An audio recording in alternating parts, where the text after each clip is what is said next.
Vous savez que la chromatothérapie évolue depuis un certain temps, mais je voudrais que, dans un premier temps, on différencie bien la chromatothérapie de la photothérapie. Et je trouve qu'on les compare trop souvent alors que ça n'a absolument rien à voir. La lumière visible de la chromatothérapie n'a pas d'effet thérapeutique déjà au départ. Elle n'a pas d'effet thérapeutique direct et elle apporte seulement des informations auxquelles la totalité de l'organisme répond, ce qui, à ce moment-là, a un effet thérapeutique. Ça, c'est la première chose. Et alors, comme pour cette raison, la puissance lumineuse n'a aucun effet. Quand je vois des gens essayer d'augmenter la puissance lumineuse dans le cadre de la photothérapie, ça n'a aucun intérêt.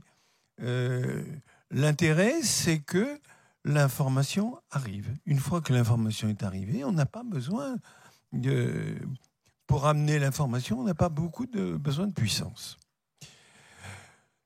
Les informations, d'autre part, apportées par les rayonnements lumineux, ont pour nom froid, chaleur, humidité, sécheresse et vent, auxquels l'organisme répond par des énergies opposées.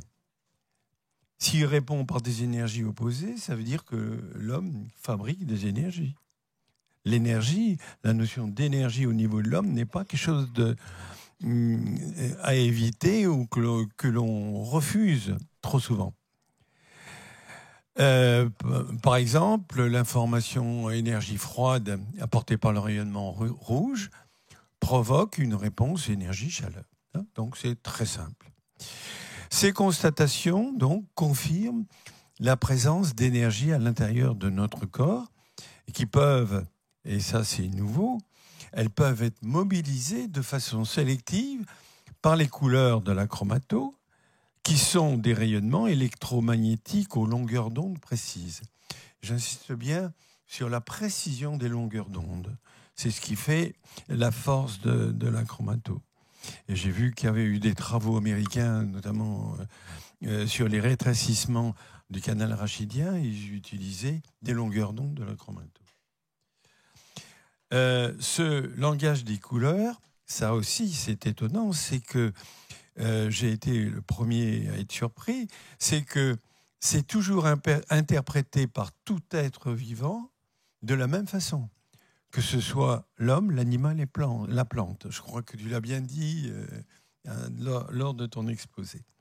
Alors, pour vous dire quand même qu'il y a longtemps qu'on travaille, regardez, en 86, il y avait déjà un journal qui présentait notre travail, et là vous reconnaissez Michel, il y a quelques années. Hein. Et eh bien, on a franchi étape par étape. Bon, je ne vais pas revenir sur ces étapes. Il y a eu la notion d'écriture trigrammatique utilisée de ma façon et qu'on va utiliser d'ailleurs au cours de cet exposé. Alors, une transformation de la pratique de la chromatothérapie, certainement pas. Hein. Je vais simplement, c'est une évolution. Le travail présenté aujourd'hui ne modifie pas les bases d'utilisation de la chromatothérapie. Ce n'est qu'une analyse plus précise et complémentaire de la relation homme-environnement.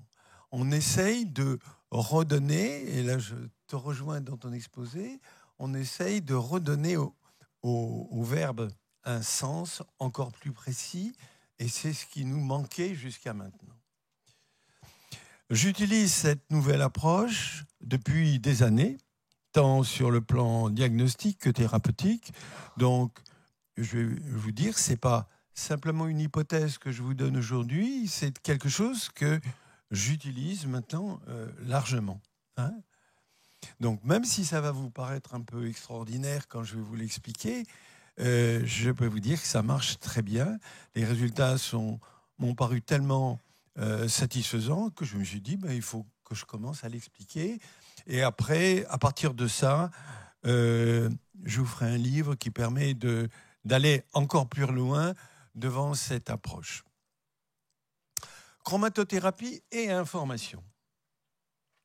Les travaux sur l'énergétique de la chromatothérapie s'appuient sur l'analyse diagnostique des signes cliniques d'une affection. Actuellement, on peut considérer que ces informations sont insuffisamment situées dans le temps et dans l'espace et ne permettent pas de mettre en évidence la dimension cosmique de la relation homme-environnement. Une analyse plus précise, situant mieux l'homme dans le monde, apporte de nouveaux éléments diagnostiques et donc thérapeutiques. Alors, la notion du ciel, de la terre, l'homme, qu'est-ce que ça a comme signification? L'homme est, d'après la tradition, un produit de la rencontre du ciel et de la terre, ce qui est banal.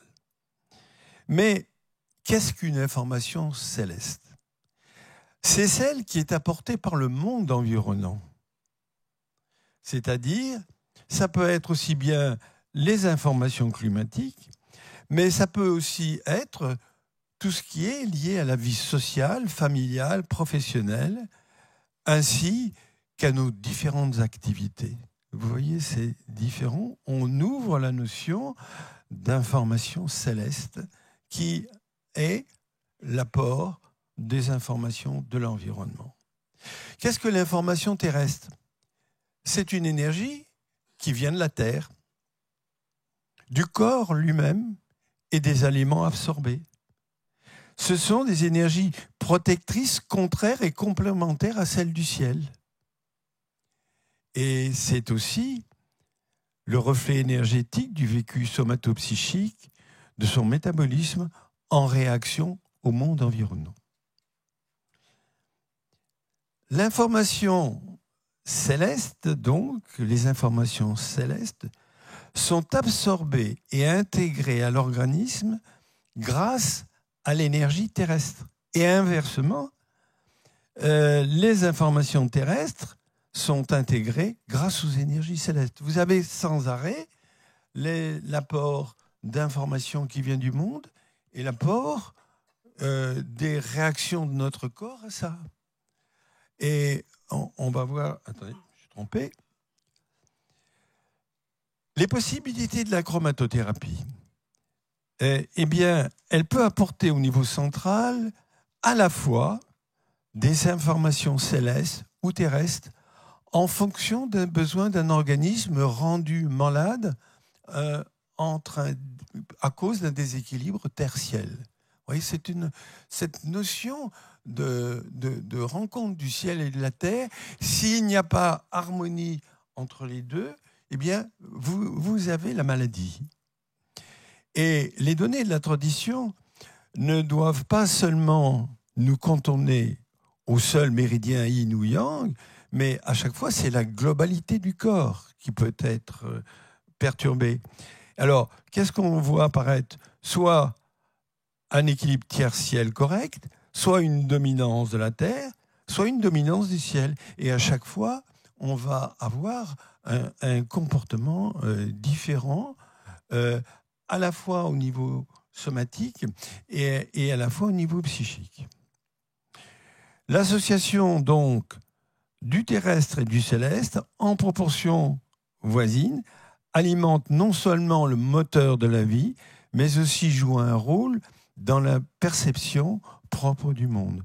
Je pense que la perception propre du monde se fait à la fois à travers le ciel et à la fois à travers la terre. Je me rappelle même souvenir que je cite souvent, j'avais il y a de ça une trentaine d'années, un schizophrène qui était venu me voir et qui me disait, vous voyez, je regarde cet arbre. Ben, cet arbre, je ne peux pas le voir dans sa totalité. Ah bon? Je dis, qu'est-ce que vous voyez? Bien, je vois l'écorce dans tous ses détails, mais je ne peux pas voir l'arbre dans sa totalité. Et je le rééquilibre, à cette époque, avec mes connaissances du moment, je le rééquilibre et je le vois la semaine d'après. Il me dit, c'est bizarre, aujourd'hui, je vois l'arbre dans sa totalité. Vous voyez comme cette perception peut changer suivant cet équilibre terre-ciel sur lequel je travaille actuellement continuellement. Alors, on va faire des schémas simplistes au départ, et puis on va faire après de plus en plus détaillés. Alors, une dominance excessive céleste ou terrestre conduit à un état pathologique qui peut être corrigé par la chromato. Alors, là, je donne encore des dominances célestes, parce que ça paraît un peu étonnant, mais comme dominance céleste, on peut parler d'une intervention chirurgicale, puisque c'est quelque chose qui vient de l'extérieur.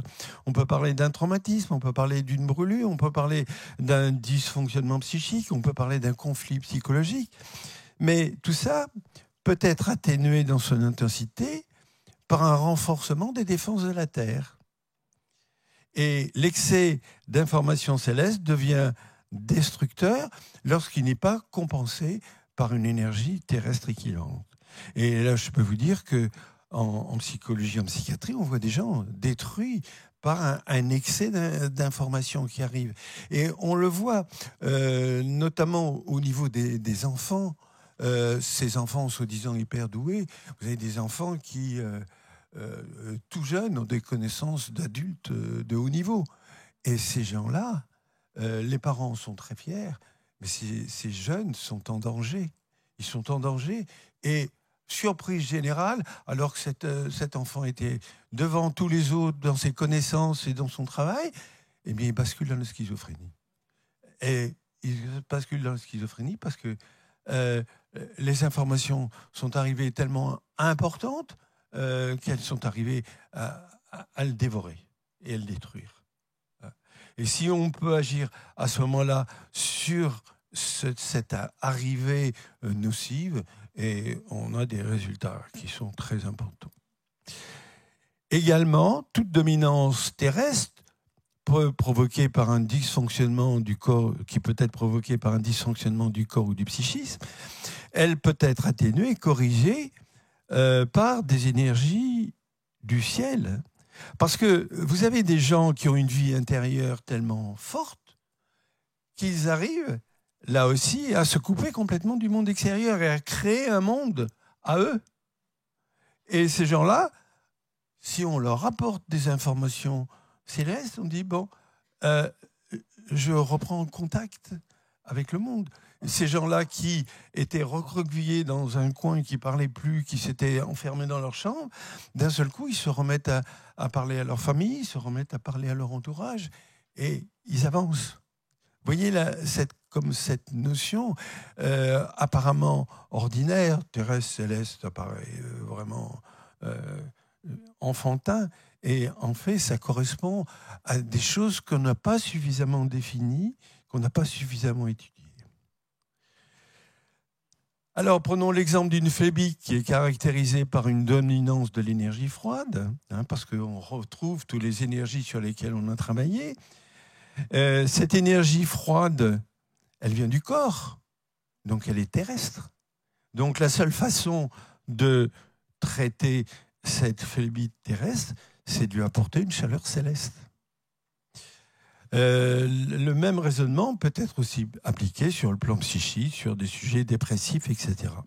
Et quand on peut, suivant les cas, par exemple le chef d'entreprise qui est débordé par l'agressivité de ses salariés, ou même qui peut être de son épouse, pourquoi pas, eh bien, on peut lui aider à faire face en renforçant ses propres défenses, et il entendra mieux ce que dit son entourage, et il s'adaptera mieux surtout.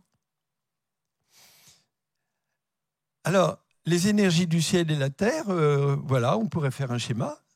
L'homme produit autant d'énergie qu'il en absorbe, et il y a absolument nécessité d'équilibre entre les deux.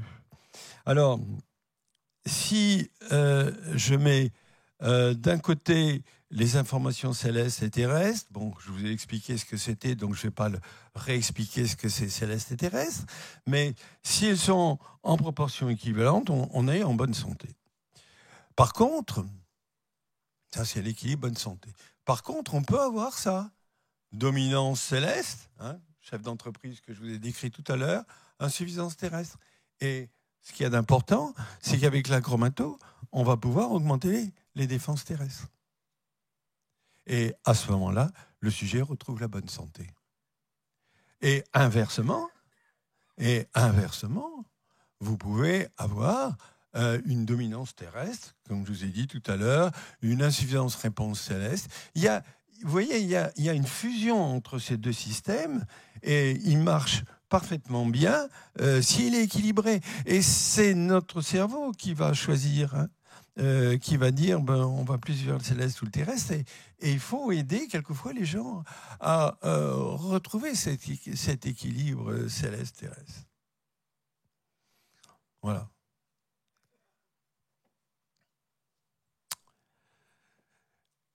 Le cercle de chromato peut représenter le terrain terre d'un organisme. Et ce schéma montre surtout, on va voir ça tout à l'heure, que les énergies d'un même milieu, terre ou ciel, ne peuvent que cohabiter. Et ça, c'est important à comprendre. Et elles peuvent cohabiter, mais elles ne peuvent ni fusionner, ni se neutraliser. Par contre, la confrontation des énergies du milieu terre au milieu terre-ciel, je veux dire, par contre, là, la neutralisation est possible et il y a même la possibilité de création d'énergie lors de la fusion terre-ciel. Voilà le cercle de chromato. Eh bien ça peut être assimilé à la cohabitation des énergies à l'intérieur de notre corps. Ces énergies ne fusionnent pas ni ne se neutralisent pas. Elles cohabitent. Vous allez voir que c'est très important de comprendre que certaines peuvent cohabiter, d'autres pas, et d'autres se neutralisent. Et donc, votre cercle de chromato vous montre que toutes ces énergies, quelquefois opposées et contraires, peuvent cohabiter tout à fait normalement. Et ces énergies, on va considérer que ce sont les énergies de notre corps, ces énergies-là sont là pour répondre à des agressions du milieu céleste. Chaque fois qu'il y a une agression en froid céleste, on a une réponse chaleur terrestre. Chaque fois que vous avez une agression par la chaleur de l'environnement, il y a une réponse froid terrestre. Et ainsi de suite au niveau du violet. Au niveau du bleu, c'est pareil. Chaque fois qu'il y a une agression par l'humidité, on a une réponse par énergie céleste. Et chaque fois qu'on a une agression par la sécheresse, on a une agression par l'humidité. Alors, ce schéma nous montre une chose. Quand vous faites votre diagnostic énergétique, vous dites, c'est du froid, c'est de la chaleur. Mais ça ne veut rien dire. Qu'est-ce que c'est ? C'est une énergie sortante ou c'est une énergie entrante ? C'est pas du tout pareil. Donc là, il est nécessaire de faire un diagnostic différentiel et de dire c'est plutôt un appel d'énergie dont j'ai besoin, céleste, ou il faut que je me défende parce qu'il y a trop de choses qui arrivent. Vous comprenez ? Et ça va, le fait de pouvoir faire cette analyse, ça va vous permettre d'être infiniment plus efficace. Alors, donc, n'oubliez pas, il faut toujours différencier les énergies qui sont du même milieu et les énergies qui sont d'un autre milieu. C'est d'un côté les énergies célestes, de l'autre les énergies terrestres. Alors, les énergies célestes aussi donc, sont centripètes par rapport au corps. Elles viennent de l'extérieur vers le corps. Inversement, les énergies terrestres sont centrifuges. Elles vont de l'intérieur du corps vers l'extérieur. Par rapport aux notions de superficie et de profondeur, quand l'une est en superficie, l'autre est en profondeur. Donc il y a toujours un équilibre au niveau de la superficie et de la profondeur, de céleste et de terrestre. Et d'autre part, énergie céleste et terrestre s'équilibrent en yin-yang par rapport à l'axe de symétrie, séparant les niveaux de superficie et de profondeur. Alors, on va essayer de voir un peu comment traiter certaines pathologies. Et donc, il y a les pathologies par excès d'énergie céleste. Nous avons vu que obligatoirement, il faut stimuler une défense terrestre. Donc, il y en a une qui est centripète, l'autre qui est centrifuge. Elles se croisent bien. Les pathologies par excès d'énergie terrestre, c'est le contraire. Hein. On va, si il y a un excès d'énergie terrestre, on va appeler les énergies célestes. Alors, il faut bien comprendre que ces énergies terrestres et célestes sont interdépendantes. L'une appelle l'autre et inversement. Elles sont fusionnelles et quelquefois productrices d'autres énergies, comme on l'a vu au cours de certains séminaires. Oui, ça on l'a vu. Alors, bien comprendre que les mêmes énergies existent, que ce soit au niveau céleste ou que ce soit au niveau terrestre. Hein. Mais elles n'ont pas la même composition. Le ciel est défini énergétiquement au niveau du cercle de Chromato. La tradition nous dit bien, au niveau du cercle de Chromato, les énergies humidité et chaleur se trouvent ici à la partie, ça c'est le ciel, et cette partie-là, c'est la terre.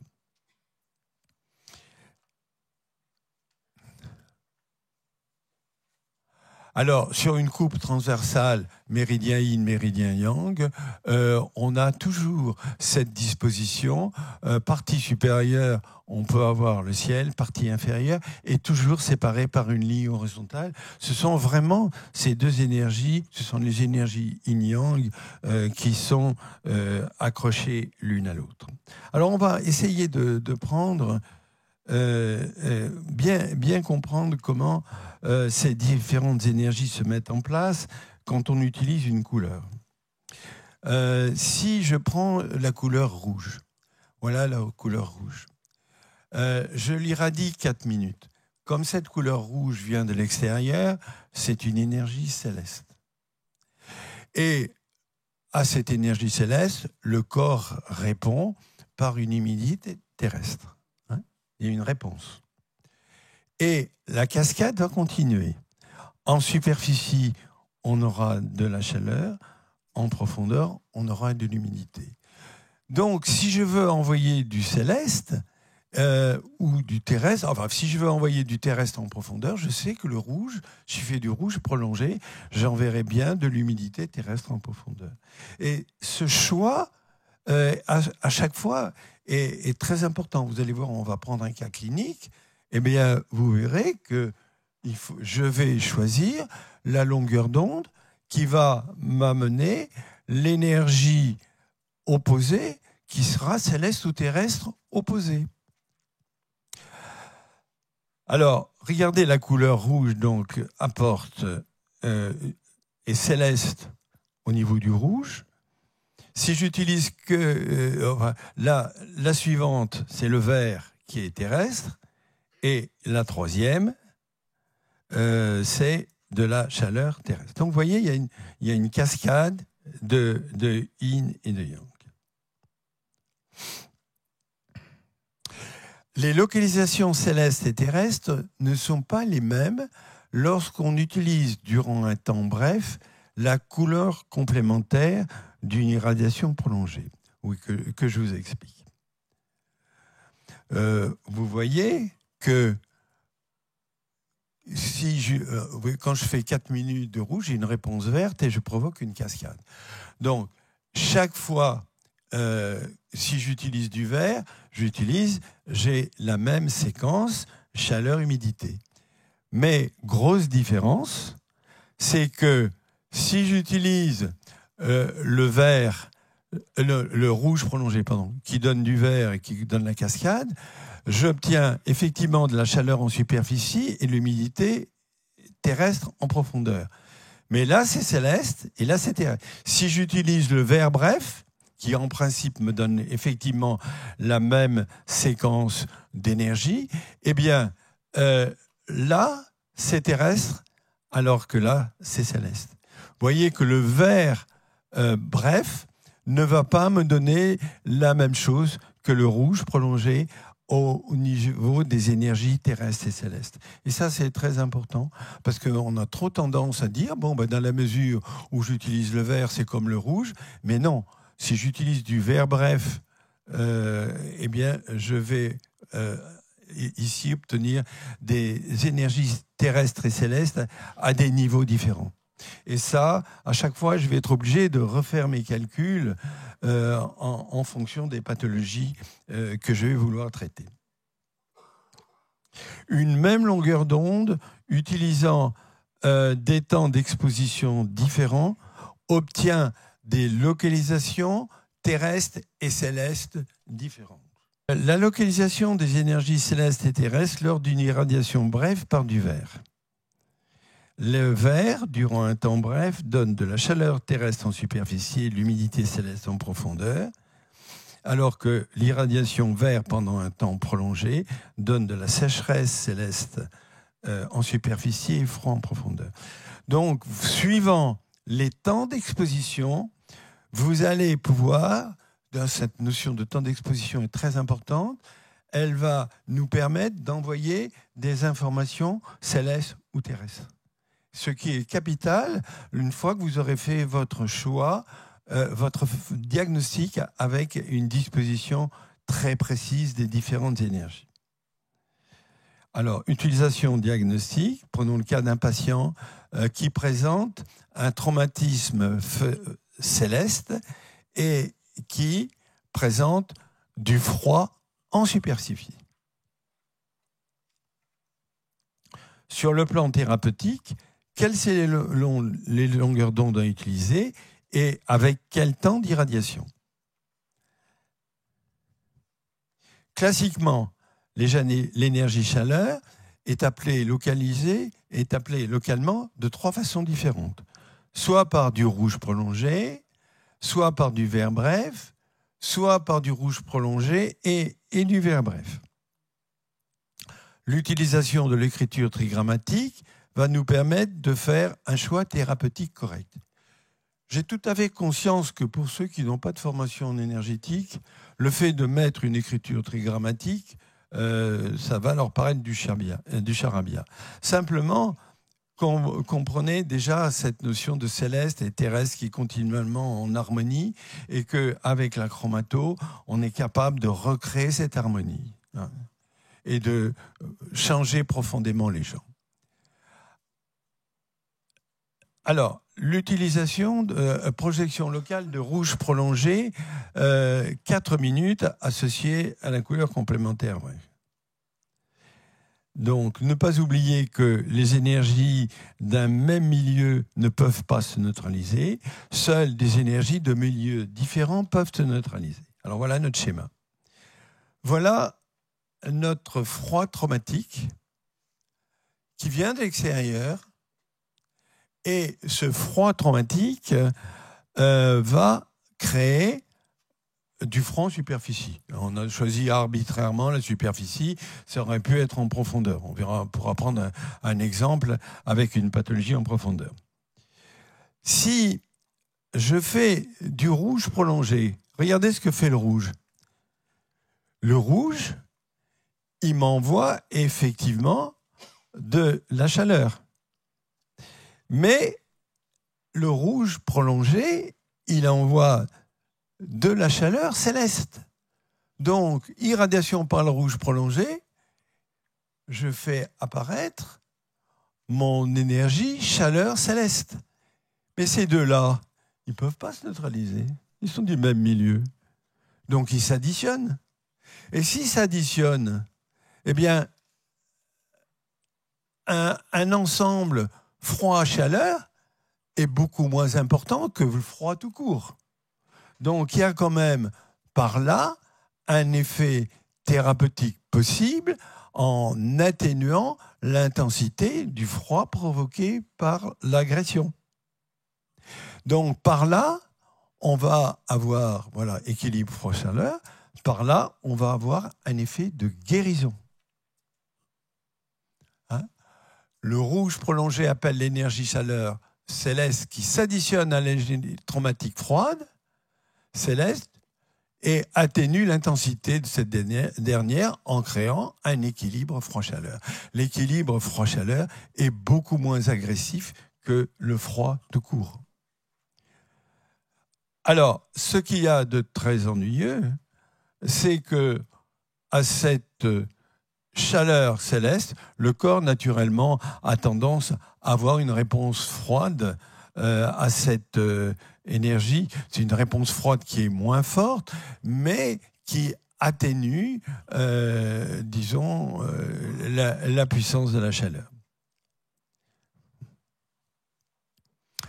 À cela, donc, il faut ajouter la réponse froide. Et ce qu'il y a d'embêtant, c'est que ce froid, par là, a tendance à accentuer le froid qui est resté à ce niveau-là.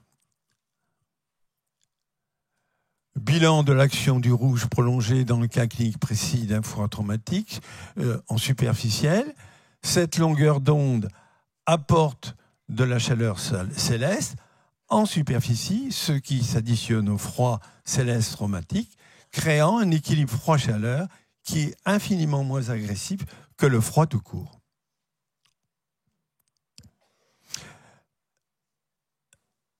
Alors on va passer à la projection du verre. Cette projection du verre va agir différemment. Regardez notre séquence quand je fais du verre, bref, c'est pas pareil. Quand je fais du verre bref, j'ai de la chaleur terrestre en superficie et de l'humidité céleste en profondeur. Je fais donc mon verre bref, j'envoie de la chaleur terrestre et là, il y a vraiment neutralisation. Et tout le monde croit que le fait d'utiliser une longueur d'onde plus longtemps, ça a un effet meilleur. C'est pas vrai. Dans ce cas précis, c'est la thérapie brève avec... D'ailleurs, cette thérapie brève, on peut la modifier au niveau temps par rapport à ce qu'on faisait jusqu'à maintenant. C'est-à-dire que au lieu de rester dans les 50 secondes ou minutes, on peut arriver à monter jusqu'à 2 minutes. On peut arriver à monter jusqu'à 2 minutes parce que un temps de 2 minutes ne permet pas à l'organisme de répondre. Donc, il s'avère possible de passer à 2 minutes. Vous savez que quand ils font des prélèvements sur des oiseaux sauvages pour voir un peu quel est leur équilibre, ils savent qu'en faisant des prélèvements sanguins sur les animaux sur un temps très inférieur à 4 minutes, l'organisme n'a pas le temps de répondre. Ils ont vraiment l'équilibre des sujets. S'ils vont au-delà de 4 minutes, à ce moment-là, l'organisme répond. Donc on arrive dans les couleurs brèves à rester à 2 minutes. L'énergie chaleur terre de défense entre en conflit avec un froid céleste. Alors, le bilan de l'action du verre, l'apport de chaleur terrestre en superficie qui neutralise le froid céleste, étant chacun d'un milieu différent, elle fusionne avec l'énergie froide et de ce fait un effet de destruction. Et cet effet de destruction là que parce que les énergies sont de milieux différents. Sur le plan pratique, la réponse est plus forte. Vous allez être étonné dans certains cas de la rapidité de réponse. vous allez avoir la réponse en quelques minutes si votre diagnostic est bon, chose qu'on n'a pas. Hein. Quand vous faites toutes les séquences de prolongée et de brève, vous vous rendez compte que souvent il y a des réponses qui apparaissent le 2e et 3e jour. Là, dans ces cas-là, vous avez des réponses qui sont dans les 20 minutes. Le fait d'associer les deux, c'est-à-dire que si on fait vers bref, on a donc notre chaleur terrestre qui va neutraliser le froid, et si on fait là la chaleur céleste, ben, elle nous ennuie cette chaleur céleste. Parce que finalement, elle risque de provoquer une réponse contraire à cette chaleur céleste et d'affaiblir l'effet du verre. Donc, ce que je peux vous dire, c'est que lorsqu'on fait le diagnostic de la pathologie, qu'on sait quel type de pathologie c'est, céleste ou terrestre, vous avez intérêt à faire le choix d'une seule longueur d'onde pour traiter votre pathologie. Vous aurez une réponse plus rapide, plus intense. Voilà. Le problème, ça, c'est quand il y a le rouge, il y a le rouge additionné dans ce cas-là. Hein, le rouge prolongé associé au vert bref a un effet de frein. Un effet de frein. Et si vous utilisez le vert bref pour traiter ce genre de pathologie, vous aurez toujours un effet meilleur. Alors oui, c'est bon, c'est ce que je vous dis. Donc, vous aurez vous aurez intérêt de plus en plus à faire un choix précis, céleste ou terrestre. Alors en conclusion, les traitements de chromato améliorent leur efficacité en tenant compte des notions de ciel et de terre. Dans le cas que nous venons d'étudier, il est plus intéressant de faire seulement du vert bref qui va apporter une énergie terrestre pour neutraliser une énergie céleste. Il faut toujours créer ce couple d'énergies opposées. Sinon, ils s'additionnent et ça crée une valeur moyenne. Mais ça ne neutralise pas. Et quand le diagnostic d'une pathologie nous conduit à apporter localement une énergie terrestre, on évite de provoquer l'apparition simultanée d'énergie céleste et inversement. Oui, c'est ça. De toute façon, c'est toujours un conflit ciel-terre. Alors, cette localisation dans le temps et dans l'espace du ciel et de la Terre dépend, bien sûr, de la qualité du résultat thérapeutique. Alors, je peux vous prendre un autre exemple clinique rapide. De toute façon, dites-vous bien que ce que je vous présente là, c'est une porte ouverte sur ce que je vais vous développer après par la suite de plus en plus. Alors, prenons le cas d'une phlébite du membre inférieur. Phlébite du membre inférieur.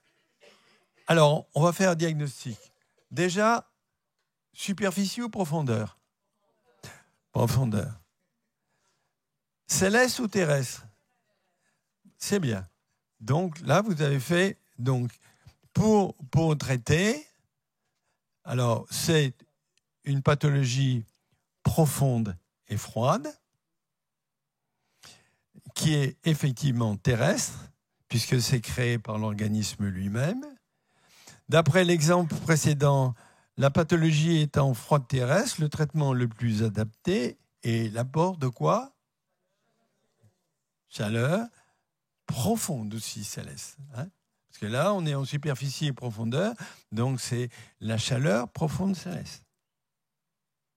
Alors, je vais mettre en place des réactions.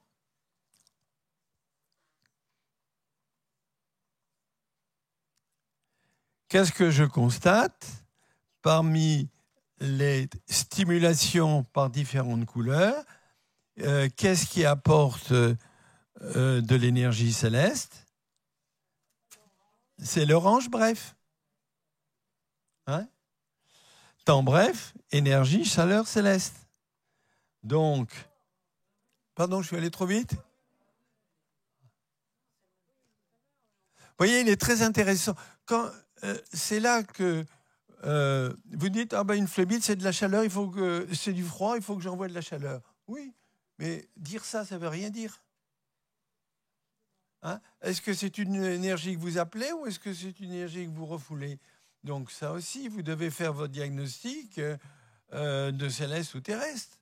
Donc amener de la chaleur n'importe comment, vous avez vu, c'est pas si vous amenez une chaleur de même milieu, si je vous envoyais sur une pathologie terrestre froide, vous envoyez de la chaleur terrestre, vous allez certes atténuer les choses, mais vous aurez un effet qui n'est pas suffisant par rapport à ce qu'on peut obtenir normalement.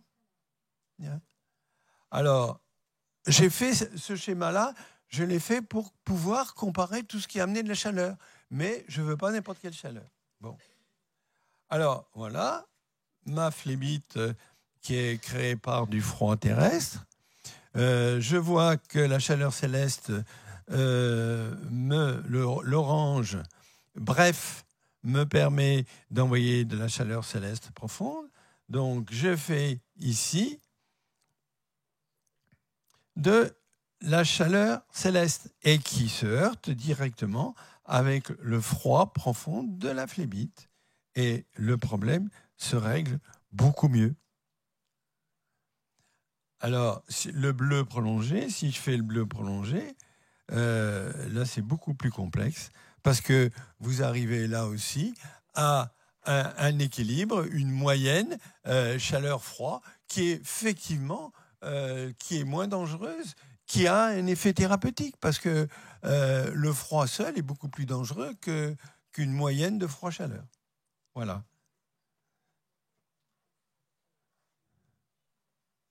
Alors, le bilan de cette étude, le traitement chromatothérapique utilisant l'association de deux couleurs complémentaires ne semble donc pas toujours être la meilleure solution.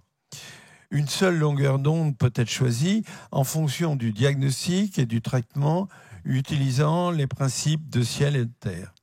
La réponse au traitement est non seulement plus intense, mais aussi est obtenue plus durablement.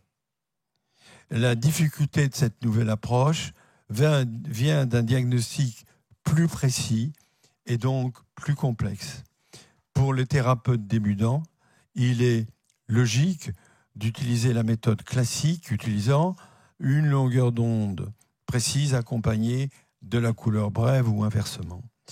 Je pense que ça demande trop d'adaptation pour un débutant et je pense que la méthode classique que vous avez utilisée jusqu'à maintenant pour les débutants, c'est mieux. Et après, la notion de céleste, on verra, on en reparlera. Voilà, c'est ce que je voulais vous apporter. Dites-vous bien que c'est une porte ouverte à de nombreuses thérapies, notamment que ce soit sur le plan physique ou que ce soit sur le plan psychique ou psychiatrique. On arrive à des notions très, très importantes. C'est une ouverture nouvelle. Si vous avez une ou deux questions à poser, merci.